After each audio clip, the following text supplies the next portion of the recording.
multifamily tenants and residential electricity customers who live in California Indian Country. All of those folks are going to get extra adders on their export rate. So they're going to get more compensation for putting solar onto the grid. And then finally, number 6, customers with storage are going to see better economics than solar-only customers, which is partially by design. That's part of the goal here of NEM 3 is to move the solar industry into a solar plus storage future. So we'll talk about how that works and what that looks like and answer your questions. Okay, let's talk about how to lock a customer into NEM 2. So again, all of these documents can be prepared and submitted by you and your customers. You don't need the utilities to do anything. You don't need the AHJ to do anything. And you have until April 13th, 2023. So if you do your own interconnection agreements, obviously you'll need to figure out between your sales team and your operations team, what's the cutoff, right? It takes a little while to prepare these because you have to include a single line and a bunch of signed documents. So you can't just submit like blank pieces of paper that say design coming soon. These have to be real. They have to be in by April 13th. And when the utility reviews them, which could be a month later, 2 months later, we don't know, they have to be deemed complete with no quote unquote major deficiencies, which is what the decision says. There's no such thing as a major deficiency. That's a new term that they invented in the decision. Anyone who deals with the utilities know that they just talk about deficiencies. So like, oh, you're missing a complete, whole thing, or, oh, you didn't initial here or sign here. Major deficiencies is helpful for us because it means that they're not going to kick us out for little ministerial errors like a typo or a page number or something, kind of small like that. If you're completely missing your single line diagram, if you're completely, just didn't sign half the contract, then that could be maybe called a major deficiency, which you'd have to cure. You'd have the ability to cure it. But anyway, all of these documents need to be submitted and correct. And we have an interconnection application for whatever utility you're in, a single line diagram for your system. So you don't have to have a full design. You don't have to show roof orientations. You don't have to show structural, any of that. They just care about the single line diagram. You need a contract for residential. For commercial, you don't need a contract, and we can talk about that. I know most folks here are residential, as we are. You need the California Contractors License Board disclosure document, and you need the Solar Consumer Protection Guide. And you already need to be paying attention to making sure that you're getting these right now, because the CPUC has this new list that they're putting everyone on if you have one little mistake on those pieces of paper. But for the purposes of locking people into NEM, you need those, and they're going to be important. And you need an oversizing attestation if you're designing a system that's greater than their historical load. So if you want to do a system, they know they're going to buy an electric car, an electric heater, and whatever, you can do an oversizing attestation. The NEM decision allows you to go up to 150% of your customer's previous annual load, which is good for electrification. But if you're going to do that, there's a form that goes along with that. So those are the forms that you need to submit. Again, all of those are just between you and your customer. You don't need any utility stamp, any AHJ, anything like that. So that's great. That's good news. You don't need to be installed. You don't need PTO. Once you submit all that stuff, you have 3 years to build that project from the date you submit until the back end. And on the back end, you need to provide the signed building permit, not PTO. So you don't need to get PTO within 3 years. You have to build and get it inspected and signed off within 3 years, which for residential obviously should be super comfortable. There may be some commercial projects where that starts to feel a little tight, but that's the rules. After you have submitted your application, you can make certain changes to it and not lose your spot on NEM 2. So you can change equipment. Changes are okay if they're like for like, meaning, I can't get, Hanwha 300 panels, I can't get SunPower 305s, but I can get SunPower 310s and the same microinverters, no problem. You can change microinverters, no problem. The thing you cannot do is you cannot increase the system size. So once you've submitted, if you submitted 10 kW measured by CEC AC size, so the size of your inverters, you can't go up from there. Your DC can go up, so you could overdrive your inverters a little bit more and change your DC modules, but you cannot change your AC size. That's super important. If you do that, you have to resubmit your interconnection application. Let's say you're talking to a customer now and you submit, and then in 2 months, they're like, actually, I do want to go way bigger. As long as you're before April 13th, you can resubmit, and that customer will still be on NEM 2. The only problem is that if you've submitted a NEM 2 application, April 13th comes and goes, and then they say they want to make changes, then you're a little bit more limited. The changes that you make to not resubmit an interconnection application are important to know, because if you go past that deadline, you don't want to kick someone onto NEM 3 by making that change. So you cannot raise your system size. You can decrease your system size by up to 20% without having to resubmit. You can make changes to the main service panel. They even main service panel upgrades, something like that. That's totally fine, because it really won't impact your solar single line. You cannot add storage to an existing application. So if I submit a NEM application in March and that customer in May decides that they want to add storage, I would say we can't do that without pushing you onto NEM 3. There's other things we can do to give you storage later, but we can't change an application midstream without resubmitting it if you're adding storage. The other big thing is that NEM 3 now stays with the customer. It used to be NEM 2 was with the meter and the system that it was on. NEM 3 stays with the customer. And that will only matter in the first 5 years of the decision, because they gave us a quote-unquote glide path from the retail rate that we're at now to the new export rate. Those adders stay with the customer going from here on out. So that's not going to have that big of an impact unless it has to do with some of these folks that get these extra adders, which we'll talk about. But that's different than NEM 2 once someone is locked in. Are there any questions on that? Yeah. Yeah, just to pause, can you talk a little bit more about oversizing specific to SDGE? It says, the question says, we sometimes build 150% if getting EB, AC, switching to electrical heat, etc. Yep. Yeah, you're still good there. You can go up to 150%. And, every utility has different rules. I believe SDG&E, you just have to tell them what you're doing. I think SCE makes you show receipts for what you're planning to add to the load. Can they go over 150, Patrick, or do they have to stay at 150? 150. Okay. Yep. But again, per utility, the rules around what you kind of have to prove are slightly different. But the NEM 3 decision says you can go up to 150% of existing annual load to support electrification. Great. And just to clarify one more thing, just to repeat and confirm, as long as the application is and no changes are made to the size, customers will have a 3-year grace period to complete the project? Yep. And you can make changes to the size. You can change it down by up to 20%. You just can't increase the AC size. But yes, if you're in and you get NEM 2, you have 3 years to build from the date that you submitted. So if you submit on January 1st, 2023, you have 3 years, January 1st. It's not from the date of April 13th when it cuts off. It's from the date that you submitted your interconnection application. Okay. But they've been hearing about this. First of all, they're not affected at all. So if you're getting questions about that, they're not affected. It may be worth just putting out a communication to all your customers saying, hey, you're not affected, because so many people have heard about this. There's a lot of misinformation. If they want to change their system because they see NEM 3 coming, here's how that works. A customer can always, no matter any time, no matter what NEM they're on, NEM 1, NEM 2, NEM 3, NEM 12, when we get there, you can always change your system by 10% up or down. Again, CEC AC ratings, so your inverters. You can always change by 10% and not impact the existing NEM regime that you're on. So if I'm a NEM 2 customer that has a 10 kW system, and in August of this year, past the deadline, I decide, hey, I want to increase my system size, I can increase it by 10% without losing NEM 2. You can always do that. That's always been the case. That will continue to be the case. If I'm a 10 kW NEM 2 customer and I want to double my system size because I've expanded my home and I have 3 EVs and whatever, I'd have to do all that before the deadline. I'd have to submit that paperwork before the April 13th deadline, because I'm resubmitting my interconnection application because I went beyond 10%.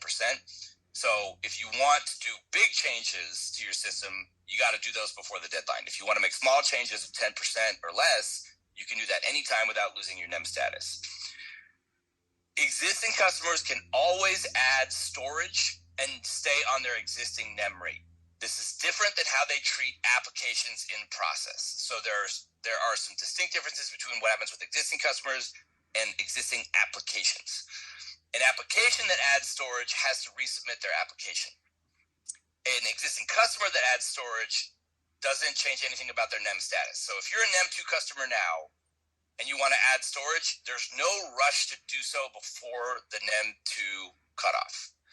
If you're a NEM 2 interconnection application right now, you got to figure that out before the cutoff. And that's why I'm saying if your customers are on the fence about storage, they can lock in NEM 2 and then add storage later to their NEM 2 existing system and not have a problem. So that would take 2 mobilizations, 2 truck rolls, everything would be more expensive, but you have that option if for some reason a customer who's signing up for an application right now doesn't want to add storage or doesn't know if they want to add storage. 150%. Yeah, there's been a couple questions on NEM 3 rate setting proposal. Go back and Jeff's got the answer in there. So if you have questions around NEM quoting, I would look at that. One of our own asked, if a customer contract has, going back to the previous topic you were on, Patrick, if a customer contracts and an application is submitted prior to the cutoff and the customer subsequently decides to cancel with the original installer, can they have their application transferred to a new installer? Yes, they can. They cannot have more than one active NEM interconnection agreements at one time, but you can have one and just change the contractor. That's fine. Okay, great. Okay. Is there any wiggle room in changes to the application for NEM 2? Let's say you sold 10 420 watt M series panels, creating a 4200 watt system. Due to delivery shortages, the customer decides they don't want to wait and would like to change to U series 400 watt panels. The closest you could get to that size would be 11 U400s, which would be a 4400 system. Would that be acceptable? Per my earlier slide, I don't follow the math on that, but you cannot increase the system size, but you can decrease it by up to 20%. So if your modules don't divide cleanly, if you have to pick going slightly lower than what you applied for, but that's AC. So if you have 420 DC modules and 410 DC modules on the same microinverter, you can do whatever, you can add the same number of microinverters, because what they're looking at is not the DC size of the module, they're looking at the AC size of the microinverter. So you can keep it the same or you can make it smaller, but you cannot make it bigger. Okay, great. Still, I think the questions around submission are just kind of peppering in, so we might have to come back to this a couple times, Patrick. Thank you so much. No problem. Yeah, no problem. I mean, this is obviously very important and we want to get it right, but key thing to remember is you can go smaller, you can't go bigger, and it's all the inverters. So the DC panel size kind of doesn't matter. It only matters in terms of what's the biggest DC panel size you can put on that microinverter before you void the warranty by overdriving it. So if you're using central inverters, you could go to 1.5, 1.6 DC to AC and not change your AC size, and you're okay. So there's some things you can do there. It all comes down to what is going to be the CEC AC rating of what you supply. And anyone on the phone who does interconnection applications knows, that's what they look at. That's what they're tracking. So if the microinverters aren't changing, you can do whatever you want with DC panels. Your AC size cannot get bigger. It can get smaller by 20%, and you're fine. And we can keep going over that. Okay, so the avoided cost calculator is why storage matters so much. But the other reason that storage is going to matter so much under NEM is because of the rates that you have to be on. People already have to be on time of use rates when they go solar under NEM 2. And, folks will recognize these rates for PG&E, SCG, and SCE on the right there, the top right. You have to be on what they call electrification rates now on NEM 3, which are effectively just time of use rates with slightly different differentials between peak and off peak. And you can see there an example for PG&E, the new PG&E E-Elect rate, which went live in December. A peak of almost 53 cents compared to an off peak in the summer of 31 cents. So if I'm a solar customer with a battery, I want to be charging up that battery and running my house off of it to avoid that 53 cent peak, right? And if I have extra and there's hours where the ACC is more valuable than the avoided retail rate, I would want to export to the grid to capture that additional money. By and large, there's not very many hours in the year when the avoided cost calculator is higher than the avoided peak retail rate in the rate. But when it is, it's real high. Like there's hours in the year where you can export and you get almost $3 a kilowatt hour.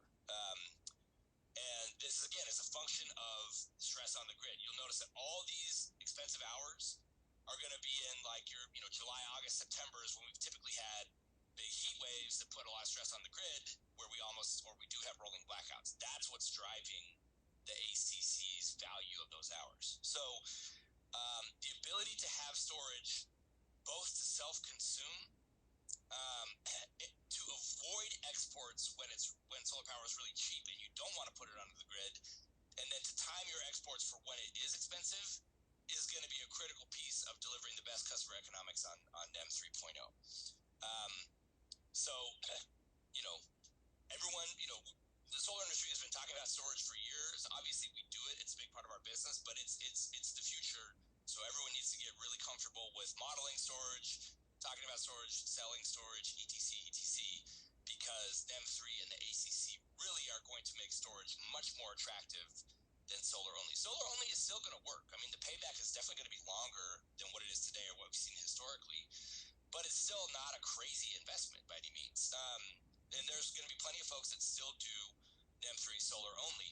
They'll probably do smaller systems to limit their uncontrolled export relative to their load. But storage is going to allow you to unlock bigger system sizes, selling your customer batteries as well, and then potentially those customers can come back and sign up for grid services where they can make more money in the future by how they use their batteries. So in that way, it's pretty exciting that we're going to start to really ramp this part of the industry up. Are there questions about that? It's not a utility requirement, but it has been a requirement of the federal tax credit that battery has to be 100% solar charged if you're going to export it to the grid, which is what we're already doing anyway, so it shouldn't be a big change.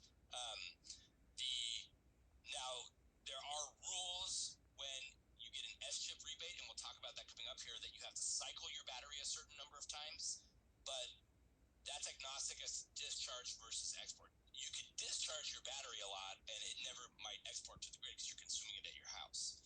But you've always been allowed to export your solar or your battery to the grid. The thing is that you can't grid charge the battery and then export it. So you can't charge the battery at night from cheap grid power and then export it during peak. They don't let you do that. But you can always export solar energy to the grid. Great, thank you. All right. Okay, so what's next in California? Storage is going to matter hugely, and also everyone needs to get used to this term DACs, disadvantaged communities. We'll talk about that. So part of the NEM 3 proceeding was they're going to refund S-chip. So everyone that's been out there working on S-chip for years who knows it's down at the last steps, and there's just these little subcategories left for not very much money. Good news, S-chip is planned to get refunded. That is pending the legislature. So the legislature has to authorize that. And of course, we're going into the slightly uncertain fiscal year, so we have to see. Actually, the budget comes out today, January 10th, later in the afternoon, so we'll get a sense of how serious this is. But the CPUC thinks it's very serious. They've already opened a proceeding to talk about if we're going to refund S-chip, what should we do about it? That money is set to hit July 1st, 2023. Those details are TBD. We are in consultation with the CPUC and others about what the new S-chip program should look like. I'll tell you that we do know that 60% of the new money for S-chip will go to low and moderate income customers and can include rebates for solar.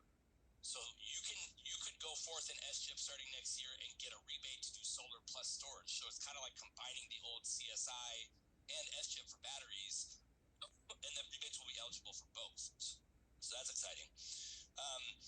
We are working to just streamline and simplify the program because anyone who's worked on S-chip knows that it's super complicated and clunky, and there's a lot of fixes that can be made to it to make it easier and simpler. So we're working on that. But the reason that DACs and low income are important is because the CPUC has extended adders to all California homeowners who live in DACs, irrespective of if you're on a CARE/FARA rate or not. So let me explain that for a second. California has existing ratepayer programs that are funded by all ratepayers for low-income folks to sign up on to get reduced electricity rate. It's called CARE or FARA. It's a 30% reduction in your electricity rate. That means, though, that you're paying less up front, so the value of solar to you looks less, right, because you're avoiding a lower cost. To try to promote more solar adoption among CARE and FARA customers, the CPUC has extended bigger adders. So if you remember the adders that I was talking about on the glide path of 2.2 and 4 cents, the CPUC extended bigger adders, 9 cents and 9.3 cents respectively, to people that are in CARE on CARE and FARA rates, meaning that when they export to the grid, they get the ACC plus almost 10 cents, which is a much bigger chunk. This applies to people that are on CARE and FARA rates, but it also applies to any single-family homeowners that live in a disadvantaged community in a DAC. And a DAC is a way that the state has identified where they think people live who have been disadvantaged by many things, including fossil fuels. So it doesn't just track with income. It tracks with air pollution, water quality, proximity to highways, all this stuff, but it's just census tracts, and there's a big map of them, and they're known. It's the SB 535 map, which we can send out after this call. There's a link to an interactive map that will show you if you live in one of these places or not, which means that you could be a single-family homeowner who's not quote-unquote low income, who's paying the normal rates of electricity, but if you live in a DAC under NEM 3, you're going to get this extra adder. So those customers are going to have the best kind of economics in NEM 3. And so, everyone should be thinking about, marketing and sales strategies of how to get in front of those people.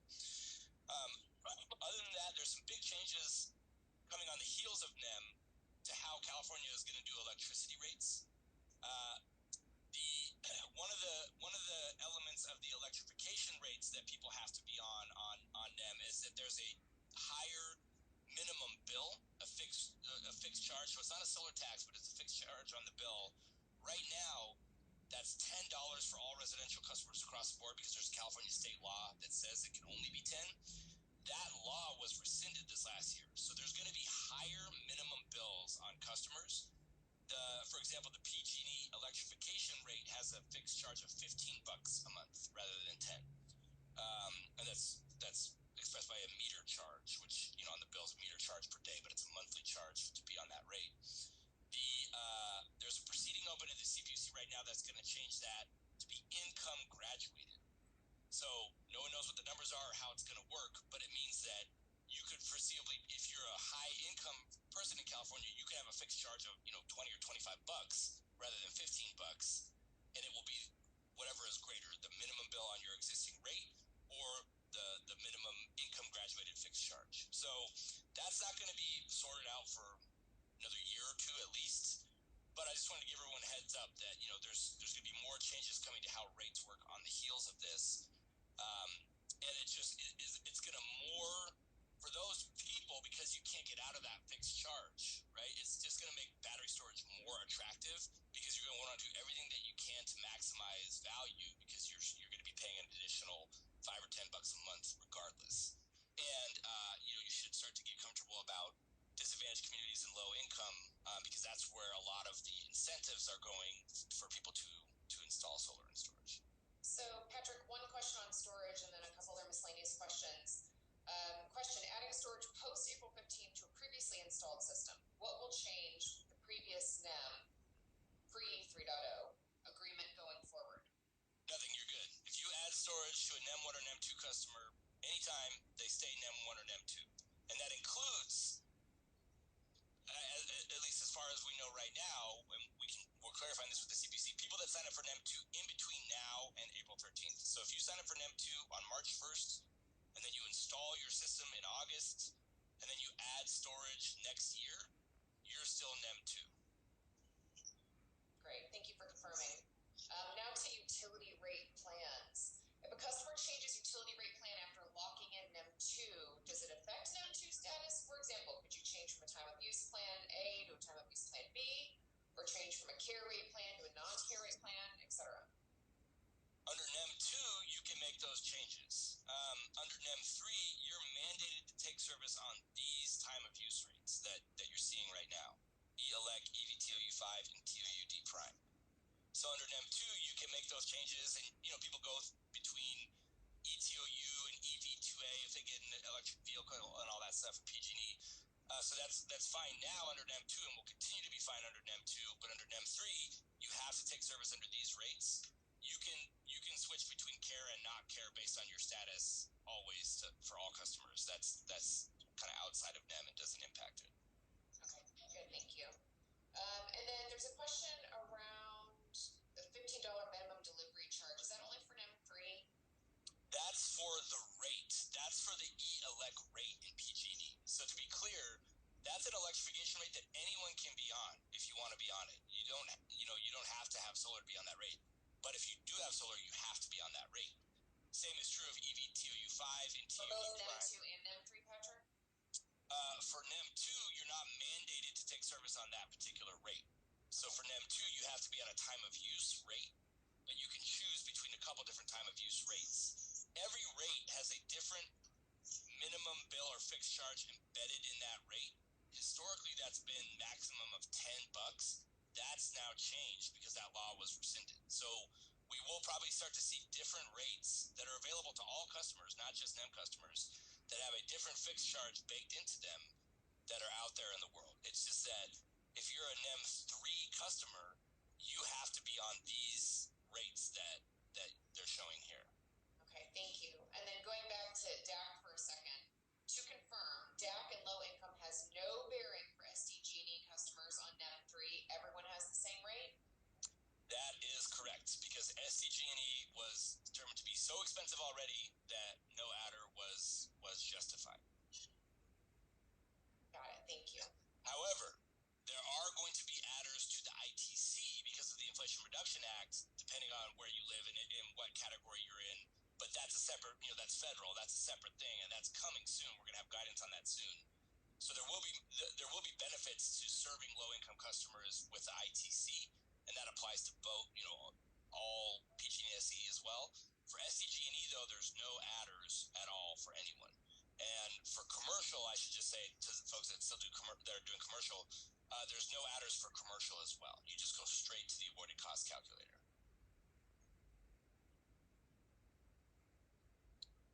Okay, so the timeline of what's going to happen now. So today, California releases its budget, and we'll get a sense of how the SCHIP rebates are looking in at least the preliminary version of the budget, and we'll communicate that.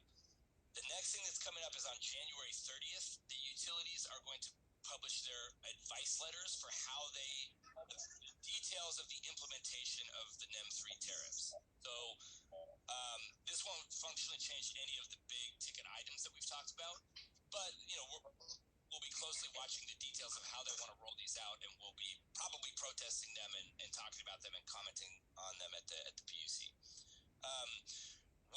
SunPower has already started to do a bunch of marketing and lead gen about customers locking in NEM 2.0, and would of course encourage all of you to do the same. That deadline is April 13th. So that's the big one. That's when NEM 2 ends. That is not technically when NEM 3 begins. That is when no more new customers can sign up for NEM 2. That's April 13th. From there, the utilities have to implement NEM 3, which means they have to build all the systems, all the tariffs, all the billing systems, everything they need to do to actually have people taking service on NEM 3. That will take a while.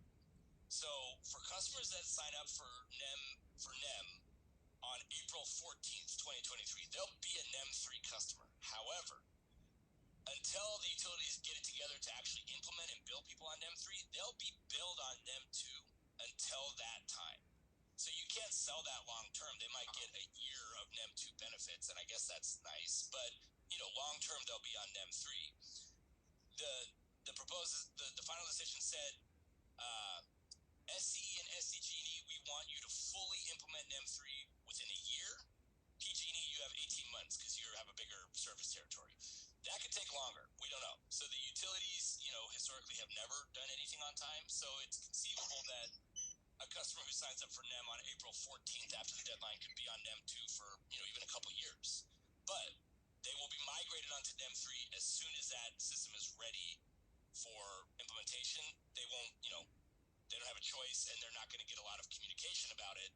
They'll be plugging along on NEM 2, and then one day they'll switch to NEM 3. So you should be setting expectations for anyone after April 13th that you're on NEM 3 because of your 25-year system life. If you get 1 year of NEM 2, that's not going to move the needle that much on lifetime savings. And then, of course, 3 years from the application submission date.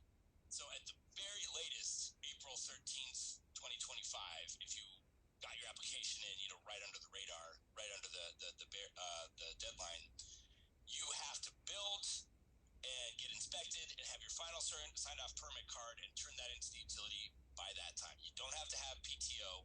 You just have to have final inspection.